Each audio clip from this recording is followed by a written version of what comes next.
नमस्कार, मैं हूं सुमित अवस्थी। देश विदेश में छुपी खालिस्तान समर्थक ताकतों पर सरकार ने दोतरफा प्रहार अब शुरू कर दिया है।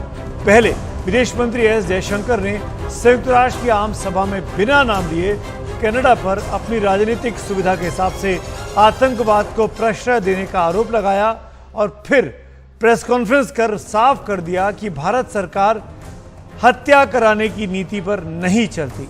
कनाडा ने अभी तक कोई भी ठोस जानकारी निर्झर की हत्याकांड के मामले में भारत सरकार को नहीं सौंपी है। सुनते हैं पहले विदेश मंत्री जयशंकर को। One, we told the Canadians that this is not the government of India's policy. Two, we told the Canadians saying that, look, if you have something specific, if you have something relevant, let us know. We are open to looking at it. So, but to understand the context of it, in a way, because the picture is not complete without the context in a way. एक तरफ विदेश मंत्री Canada में ये बयान दे रहे थे, America में बयान दे रहे थे कनाडा के खिलाफ, वहीं देश में आज खालिस्तान समर्थकों और मददगारों के नेक्सस पर बहुत बड़ी चोट सरकार ने की है। सुबह से एनआईए के छापों का सिलसिला चल रहा है। 6 राज्यों में एनआईए के छापे शुरू हुए और खालिस्तान समर्थक गुर्गों पर कार्रवाई चल रही है। 6 राज्यों में 50 से ज्यादा ठिकानों पर छापे पड़ते रहे हैं। इन छापों का मकसद विदेशों में बसे आतंकियों, ड्रग तस्करों और गैंगस्टर के गठजोड़ को तोड़ना और उनके खिलाफ ठोस सबूत इकट्ठा करना है। दरअसल ये नेटवर्क कनाडा और पाकिस्तान से चल रहा है। एनआईए ने संगठित अपराध, सिंडिकेट और नेटवर्क पर प्रहार किया है इन छापों के जरिए। माना जाता है कि पंजाब, हरियाणा, यूपी, राजस्थान, दिल्ली आदि में छुपे हुए हैं जुर्म और कारोबार के इनके तमाम सहयोगी और उन्हीं सहयोगियों पर आज छापेमारी चल रही है। खालिस्तान समर्थक संगठन इन नेटवर्कों का इस्तेमाल करते हैं।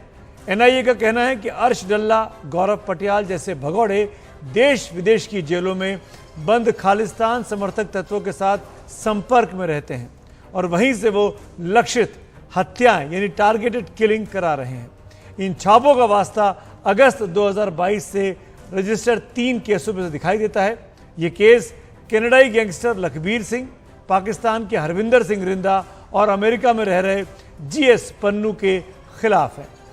लॉरेंस बिश्नोई, गोल्डी बरार, विक्रम बरार और उनके विरोधियों देविंदर बम्बैया आदि के खिलाफ भी 2 केस हैं, जैसा कि एनआईए के तमाम डॉजियर से, तमाम सूत्रों से इस तरह की जानकारी मिलती है। दरअसल ऐसे गैंगस्टर उन अलगाववादी तत्वों के भी खूब काम आते हैं जो नागरिक अधिकारों की आड़ में अपने लिए संरक्षण चाहते हैं और दूसरे देशों में उग्रवादी कार्रवाइयों का रास्ता भी बनाते हैं। इन छापों में से एक बात साफ है कि सरकार अब बहुत गंभीरता से इस नेक्सस को, ये नेटवर्क को तोड़ने में लग गई है। सच की पड़ताल में आज देखेंगे अलगाववादी मंसूबों की काट में कितने कारगर होंगे ये छापे। क्या कनाडा पर अलगाववादियों का समर्थन ना देने का दबाव काम करेगा? क्या विश्व बिरादरी कनाडा को अलग थलग करेगी? और क्या इन छापों से मिलने वाले सबूत के बाद कनाडा अब पीछे हटेगा? इसी मुद्दे पर बात करेंगे। 2 खास मेहमान हमारे साथ जुड़ेंगे इस पूरे शो के दौरान। इंटेलिजेंस ब्यूरो के स्पेशल डायरेक्टर रहे पूर्व आईपीएस अधिकारी यशोवर्धन आजाद साहब हमारे साथ हैं, स्वागत है आपका। और पंजाब के पूर्व डीजीपी एसएस विर्क साहब भी मेरे साथ जुड़ रहे हैं, आपका भी मैं स्वागत करता हूं एनडीटीवी इंडिया पर। मेरा पहला सवाल विर्क साहब आपसे है। एनआईए की रेड्स 50 से अधिक जगहों पर रेड्स पड़ रही हैं और ये बताया जा रहा है कि ये जो नेटवर्क है टेरर का और साथ साथ अपराधियों का, जिनका लिंक दिल्ली, हिंदुस्तान से लेके कनाडा तक फैला हुआ है, उसको तोड़ने की साजिश की जा रही है। आपको लगता है कि ये कार्रवाई के बारे में पहली बात आपकी प्रतिक्रिया क्या है? सुमित जी, ऐसा है, इसके अंदर अगर आप देखें, एक ग्रुप है गैंगस्टर्स का, जिसके अंदर ये सब अपराधी जो थे यहाँ पर एक्टिव थे। इनमें से कुछ कनाडा चले गए, उन्होंने जाकर वहां पर अपने गैंग्स बना लिए और अपनी अपराधी कार्रवाइयां शुरू कर दी। दूसरा एक ग्रुप खालिस्तानी समर्थकों का है जो यहाँ से कनाडा चले गए, वहाँ असाइलम ले लिया, झूठे सच्चे पासपोर्ट या फोर्ज डॉक्यूमेंट्स पे चले गए। वहां पर जाकर इन्होंने एक अपनी जो मूवमेंट एक शुरू कर दी। तो ये दो अलग पैरेलल चल रहे मूवमेंट थे जी। मगर इसके अंदर जो एक डिवाइडिंग लाइन थी, अब थोड़े समय से ये देखने में आ रहा है कि ये आपस में ये दोनों ग्रुप मिल रहे हैं और जो गैंगस्टर्स हैं वो कई बार खालिस्तानियों की मदद कर रहे हैं और खालिस्तानी जो हैं ये गैंगस्टर्स के साथ मिलकर उनका फायदा उठा रहे हैं। वृक्ष साहब, बहुत इंपॉर्टेंट बात आप कह रहे हैं और इसी बात को मैं आगे बढ़ाते हुए आजाद साहब को भी चर्चा में लेकर आना चाहता हूं, फिर लौटता हूं आपके पास भी। आजाद साहब, ये जो है कि जो अपराधी और आतंकी एक दूसरे के साथ मदद करने लगे हैं, एक दूसरे के मंसूबे पूरे करने में इस तरह के गठजोड़ भी सामने आ रहे हैं, हमने देखिए बहुत सारी हाल की घटनाओं में। कैसे देखते हैं आप, कितना बड़ा खतरा है ये? देखिए, जहां तक खालिस्तानियों की बात है, चाहे वो यहाँ पे हैं, चाहे वो कनाडा में हैं या वो 4 देशों में हैं, ऑस्ट्रेलिया, यूके, यूएसए और कनाडा, कोई भी खतरा उनका पंजाब में नहीं है। इसलिए क्योंकि पंजाब में 99% लोग जो हैं खालिस्तानियों के खिलाफ हैं। जैसा कि विर्क साहब ने सही कहा, ये उन अपराधियों की बात हो रही है जो फर्जी पासपोर्ट पर और अन्य बहाने लेकर बाहर गए हैं और असाइलम और एक तरह का माहौल बनाया है कि पंजाब में जो सिखों के खिलाफ जो कार्रवाई हो रही है वो ह्यूमन राइट्स के खिलाफ है। तो पहली बात तो ये कहना चाहूंगा कि कनाडा में जरूर उनको प्रश्रय मिला है और बल्कि ये कहूंगा कि उनसे जो आईएसआई और पाकिस्तानियों के संबंध है, जैसा कि निज्जर का संबंध था, वो गए थे वहां पे मिलने, वहां पे तारा से जो कि केटीएफ के इंचार्ज हैं, और उसको जो प्रश्रय दिया इससे आईएसआई ने, इसका कोई भी नतीजा हमारे पंजाब में नहीं है। कुछ ड्रोन्स आते हैं, कुछ ऐसी चीजें होती हैं, लेकिन सबसे बड़ा प्रश्न है कि भारत से बाहर कनाडा ऐसे देश में जब एक प्रजातांत्रिक प्रणाली जो भारत में है उनके खिलाफ एक सेशनिस्ट गतिविधियां हो, अलगाववादी गतिविधियों को जो बढ़ावा दिया जा रहा है, वो हमारे लिए बहुत ही चिंता का विषय है, जो कि नहीं होना चाहिए। और इसके लिए इसलिए आपका जो विषय आज है, मैं पुरजोर समर्थन कर रहा हूं सरकार की इस नीति का कि इन गुर्गों के ऊपर, इन सिंपैथाइजर्स के ऊपर जो युवापा एक्ट 33(5) के अंदर जो कार्रवाई हो रही है वो बिल्कुल ही सही हो रही है और इसके जरूर परिणाम सामने। आजाद साहब, एक सवाल का जवाब और दीजिए, फिर मैं वृक्ष साहब के पास जाता हूं। और ये कि आज जो सुबह अमेरिका में जयशंकर साहब ने कहा कि हम कनाडा को तमाम दस्तावेज दे चुके हैं, सबूत दे चुके हैं, डोजियर दे चुके हैं, और कनाडा में कोई कार्रवाई, ये तमाम अपराधी जो हिंदुस्तान से भागे हुए हैं, कोई किसी मर्डर केस में है, कोई किसी आतंकवादी घटना में शामिल है, सब वहां पे रह रहे हैं, गोल्डी बरार से लेकर और तमाम लोग। मैं ये जानना चाह रहा हूं, इन परिस्थितियों में भारत क्या कर सकता है? जो कड़े कदम उठाने चाहिए भारत ने वो उठाए हैं, पर भारत ने वीजा देना मना बंद कर दिया, पर वो तो वीजा दे रहे हैं, वो तो बुला रहे हैं अपने, उनकी तो इकोनॉमी चल रही है। दो चीजें हैं इसमें। देखिए, पहली बात तो ये है कि जैसा कि आपने कहा, निज्जर के भी जहां तक प्रश्न होता है, निज्जर की जान शायद अगर बच गई होती अगर कनाडा उनको हमारी ओर एक्स्ट्राडाइट कर देता, क्योंकि निज्जर के खिलाफ 10 लाख का एक तो रिवॉर्ड था, निज्जर के तरफ से रेड कॉर्नर नोटिस भी इंटरपोल ने निकाल दिया था, और एनआईए के डॉसियर इतने मजबूत हैं। अब बताइए, इसके अलावा अंतर्राष्ट्रीय जितने भी कायदे हैं, कानून हैं, सबकी हमने ये कहते हैं उसका परिपालन किया, उसके बाद भी कनाडा ने नहीं किया। अब दूसरी बात यह है कि कनाडा ने इस विषय को फाइव आइज के साथ भी शेयर किया है कि भाई हम तो ये कह रहे हैं कि इसमें भारतीय इसका हाथ है। तो हमें दूसरी चीज ये करनी चाहिए कि जितने डॉसियर्स हमारे खालिस्तानियों के खिलाफ हैं वो इन सारे देशों को हमें भी फैला कर देना चाहिए और बताना चाहिए कि कनाडा में इतने लोग हैं जिनके बारे में हमने 40 साल से कहा है, क्योंकि ये प्रक्रिया आज की नहीं है, ये 40 साल से हुई है और ये हमें बिल्कुल। विक साहब, ये बात बड़ी अच्छी की आजाद साहब ने, ये बात तो 40 साल से चल रही है, और मैं उसी कॉन्टेक्स्ट में कनिष्का की हाईजैकिंग की बात करूंगा। वो अपराधी जो थे वो कनाडा में रह रहे हैं, और मैं ये बात पुरजोर तरीके से कह सकता हूं क्योंकि हम लगातार बीते 8-10 दिनों से इस टॉपिक पर बातचीत कर रहे हैं तमाम एक्सपर्ट के साथ। कनाडा में रहने वाला भी हर सिख खालिस्तानी नहीं है, कुछ ही लोग होंगे वहां पे, वहां पे रहने वाले बहुत से सिख जो हाल फिलहाल में गए हैं, उनका मोटिव कुछ और है, वो काम करने गए हैं, नौकरी पाने गए हैं, वो आतंकवादी नहीं थे। पर ऐसे कनाडा के बारे में विक साहब क्या कहेंगे आप, जहां पे खालिस्तानियों को पनाह दी गई, आतंकियों को पनाह दी गई? सुमित जी, अभी जैसा आजाद साहब ने बताया, बिल्कुल सही उन्होंने बताया कि कनाडा की तरफ से जो रोल प्ले किया जा रहा है वो सही नहीं है।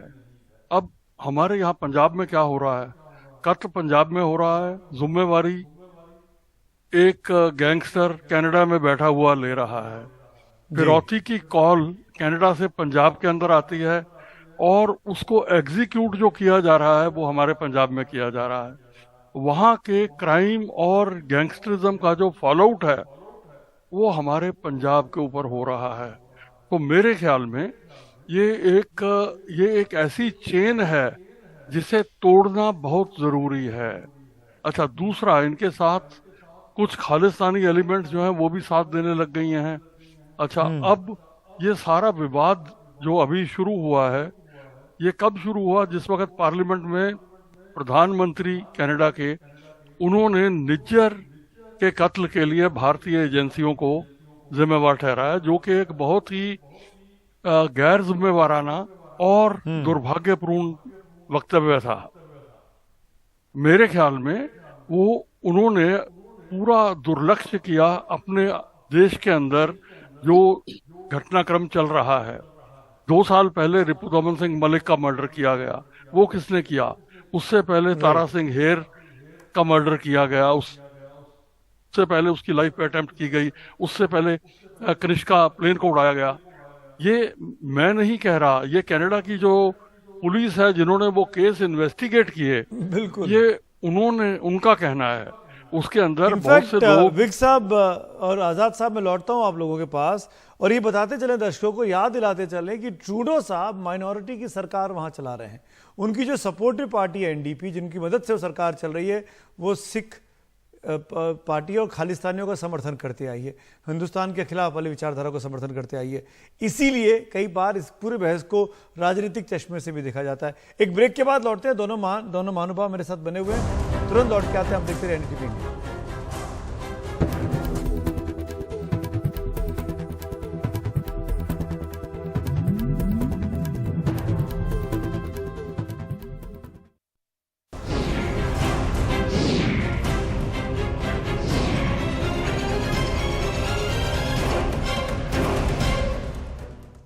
जो के नेटवर्क है, यानी जो खालिस्तानी नेटवर्क है, उस पर आज एनआईए की छापेमारी चल रही है। इसी पर बात करें, दोनों खास मेहमान मेरे साथ बने हुए हैं, यशवर्धन आजाद साहब और विक साहब। आजाद साहब, सब्र के लिए धन्यवाद, लेकिन मेरा सवाल आपसे अब यह है कि ये जो आज छापेमारी हो रही है, इससे हमको क्या एक्सपेक्ट करना चाहिए? जो मिलेगा एनआईए को, क्या ये उन डॉजियर्स को और मजबूत करेगा जो कनाडा को दिए जाने? इसके पहले सिर्फ मैं एक बात और कह दूं, वो विक साहब ने एक बहुत ही महत्वपूर्ण चीज कही।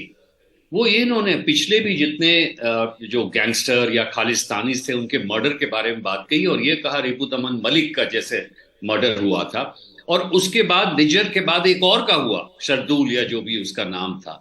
तो इन दोनों के बारे में ट्रूडो साहब ने कुछ भी नहीं कहा, लेकिन निज्जर के बारे में उन्हें बड़ी चिंता थी, क्योंकि निज्जर का रोल जो है खालिस्तानी इसमें काफी प्रबल हो गया था। और इनके ऐसे लोग, इनके खिलाफ योआपा में 33-5 के अंदर जो कार्रवाई हुई है, वैसे भी एनआईए के पास काफी एक तगड़ा डॉसियर ऑलरेडी है, लेकिन छापे की बाद जो कार्रवाई है वो इस बात की पुष्टि करती है कि ऐसे जो टेररिस्ट हैं, जो कि आउटलॉड हैं, उनके खिलाफ ये जब कार्रवाई हो जाएगी तो हमारा केस और पुख्ता हो जाएगा, और उसके बाद हम इन केसेस को बाहर प्रोजेक्ट करेंगे। तो मैं समझता हूं कि इससे हमें बहुत ही फायदा होगा। और दूसरी बात एक और है कि इनसे ये काफी थोड़ी सचेत में आएंगे, क्योंकि इनको ये आशा ऐसी नहीं थी कि इनकी पूरी प्रॉपर्टी वगैरह जब्त की जाएगी, इसलिए ये बहुत ही अच्छा। विक साहब, एक क्विक कमेंट मैं आपका चाहूंगा, क्या इस छापेमारी के बाद जो डोजियर बना है वो, जैसा कि आजाद साहब बता रहे हैं, वो और मजबूत होगा? मैं ये जानना चाह रहा हूं, क्या इसके बाद दुनिया, जो बड़े देश हैं, वो कनाडा के साथ संबंधों को दूर करेंगे कि नहीं करेंगे? कनाडा पर दबाव बनाएंगे कि नहीं बनाएंगे? देखिए, ऐसा है सुमित जी, इसमें पॉलिटिकल कंपल्शंस हर देश की अपनी अपनी रहती हैं, मगर मेरे विचार में जिस वक्त उनको पूरा देखिए, हर देश आतंकवाद से घबराता है। लोकतंत्र के अंदर वहां उनको फ्रीडम ऑफ देने की बातें जरूर होती हैं, मगर उनको सबको डर ये रहता है कि हमारे देश में इसका कहीं पूरा असर ना हो जाए, और असर होगा। जिस देश में भी आज तक आतंकवाद को शुरू में बढ़ावा दिया, बाद में उसी देश को सफर करना पड़ा। आपके सामने स्वीडन की एग्जांपल है, फ्रांस की एग्जांपल है। पहले इन्होंने हर देश से आतंकवादी इकट्ठे कर लिए, बाद में जब राइट, मुश्किल हुई अपने देश में तो ये घबराए। ओलफ पाल्मे जो थे उनके प्रधानमंत्री स्वीडन के, उनका खुद का मर्डर हो गया, इन्हीं एलिमेंट्स ने किया। तो ये कभी भी देखिए, जब आप आग से खेलते हैं तो आपके हाथ तो जलने वाले हैं। और जो ट्रूडो साहब एक स्टैंड ले रहे हैं, मेरे ख्याल में जब हम एनआईए के पूरे पुख्ता सबूत उनके हवाले करें, हमारे देश की तरफ से किए जाएंगे, तो डेफिनेटली असर पड़ना चाहिए इंटरनेशनल कम्युनिटी के ऊपर। उसका जरूर असर पड़ेगा। और जो सपोर्ट, बहुत अच्छी बात की आपने विक साहब, आग से खेलोगे तो हाथ तो जलेंगे ही। बहुत बहुत शुक्रिया। इसी लाइन के साथ वाइंड अप करना चाहूंगा। आप दोनों की एक्सपर्टीज से वाकई में दर्शकों को काफी कुछ समझने को और जानने को मिला होगा आपके इन कमेंट से। थैंक यू आप दोनों का। लेंगे एक छोटा सा ब्रेक, लेकिन एनडीटीवी इंडिया पर खबरें जारी हैं।